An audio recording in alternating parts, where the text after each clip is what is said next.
Assalamualaikum warahmatullahi wabarakatuh. Waalaikumsalam warahmatullahi wabarakatuh. Pemirsa, kita berjumpa kembali di podcast Bincang Ulama di Majelis Ulama Indonesia Kota Depok. Insya Allah hari ini kita hadirkan narasumber kita, yaitu Kiai Jasim Hamidi. Insya Allah beliau adalah salah satu ketua bidang di Majelis Ulama Indonesia Kota Depok. Assalamualaikum Pak Kiai. Waalaikumsalam. Sehat, Mas Andri. Alhamdulillah sehat. Masya Allah. Ya pemirsa, hari ini kita akan membahas satu tema yang sangat menarik.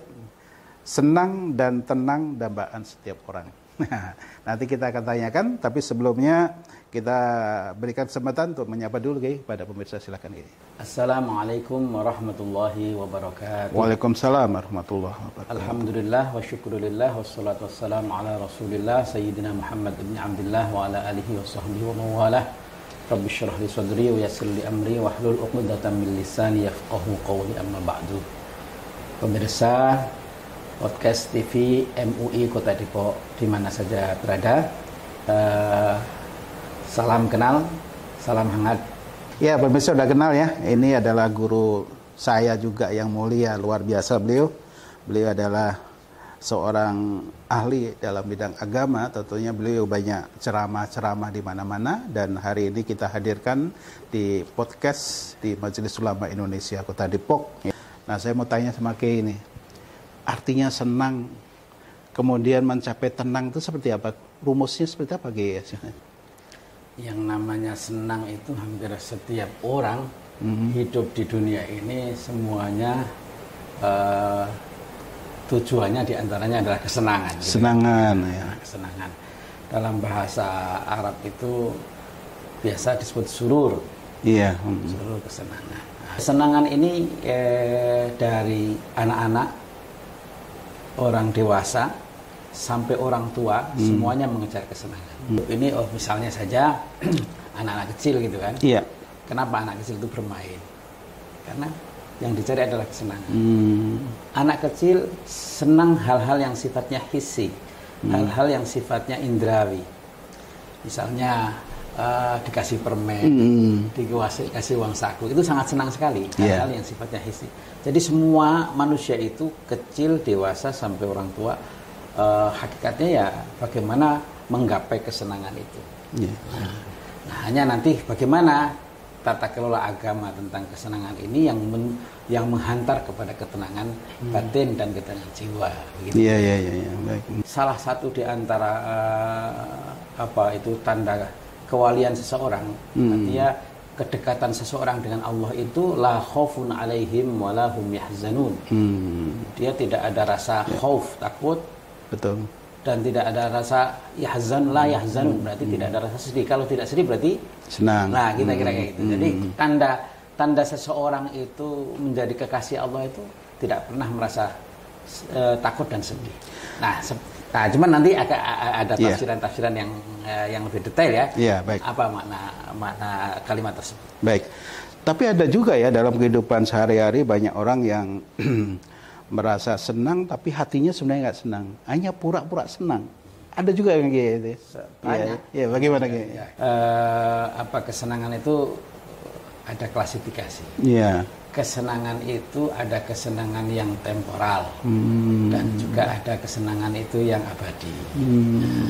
Kesenangan duniawi ini tidak ada yang pernah abadi. Betul ya. Itu yang harus perlu digarisbawahi, bahwa kesenangan duniawi ini mesti sementara, karena Allah memang menjadikan segala sesuatu itu berpasangan. Wa min kulli syai'in khalaqna zawjain la'allakum tadhakkarun. Dan segala sesuatu itu Allah jadikan berpasang-pasangan. Betul. Nggak mungkin orang itu sedih terus, tidak juga senang terus. Mesti satu ketika senang, satu ketika sedih. Betul. Nah, ini yang harus dipahami oleh setiap orang agar supaya dia tidak gagal paham dalam memaknai hidup ini. Bahwa memang desain Allah itu ya ada dua ya? Iya, ada sedih, ada senang, gitu. Iya. Ada takut, ada berani, gitu kan. Iya. Semuanya seperti itu. Maka ketika apa yang diharapkan, kesenangan yang diharapkan itu belum muncul datang, tidak mengatakan tidak muncul datang ya, belum muncul datang, maka kemudian dia bagaimana caranya, gitu kan? bersabar dan seterusnya. Tapi lagi-lagi tadi kita harus berpikir tentang klasifikasi tadi. Kita ini sebagai apa, kita ini usia berapa, itu tentunya akan berbeda tingkat dan model kesenangannya tentunya. Iya. Artinya bisa digolongkan contoh mungkin kayak saya nih, maksudnya senangnya di mana nih gitu ya? Atau bagaimana kayak? Mestinya sudah tidak hisi lagi ya, maksudnya. Gitu. Yang hisi itu sudah berkurang banyak gitu. Kenapa misalnya ya ada kita cari satu contoh gitu kan di kehidupan nyata. Ketika seseorang itu sudah bisa memenuhi kebutuhan primernya, sekundernya, tersiernya, itu akan mesti kemudian naik supaya bisa meningkat tingkat kesenangannya. Contohnya adalah misalnya ini contoh Pak Andri pakai apa cincin nggak gitu kan? Enggak, betul. Oh nggak, saya kebetulan nggak ya. Kalau yang pecinta cincin gitu ya, cincin itu coba bayangkan ada yang harganya miliaran gitu kan. Apa sih kelebihannya gitu kan? Betul ya. Nah itu orang sebetulnya kalau orang Jawa bilang durusi seneng gitu kan, sampai seperti itu. Durusi seneng. Ya itu karena memang hal-hal yang sifatnya primer, kesenangan hisi yang sifatnya primer, sekunder, tersier sudah didapatkan, kemudian yang aneh-aneh dia cari. Gitu kan. Tapi itu artinya kan masuk dalam kesenangan sementara ya, Ki?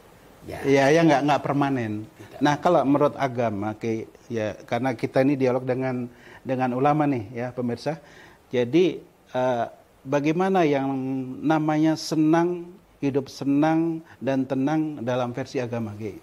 Mencari kesenangan itu yang sifatnya hissi semata, maka mesti akan jatuh kepada hal-hal yang sifatnya membosankan.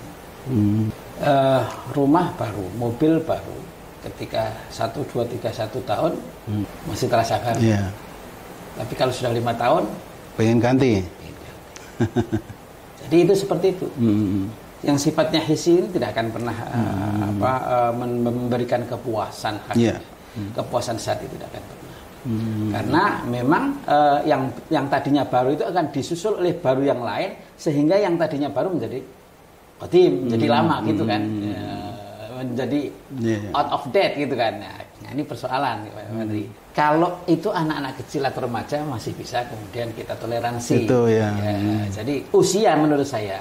Kenapa di dalam agama itu juga bicara soal usia. Kenapa Kanjeng Nabi itu nikahnya 25 tahun tapi diangkat yang menjadi Nabi 40 tahun. Nah itu kita harus tahu kenapa kemudian angka-angka ini menjadi penting. Karena tingkat kematangan seseorang itu sejatinya di usia 40 tahun. Usia itu. Kalau 40 tahun masih bandel. Kesenangannya adalah hal-hal yang sifatnya hisi tadi ya. Artinya itu masuk golongan dia gitu. Terima kasih. Ya pemirsa, terima kasih perjumpaan kita hari ini dengan Kiai Jasim Hamidi. Insyaallah kita berjumpa lagi di episode berikutnya. Assalamualaikum warahmatullahi wabarakatuh. Waalaikumsalam warahmatullahi wabarakatuh. Terima kasih. Masya Allah.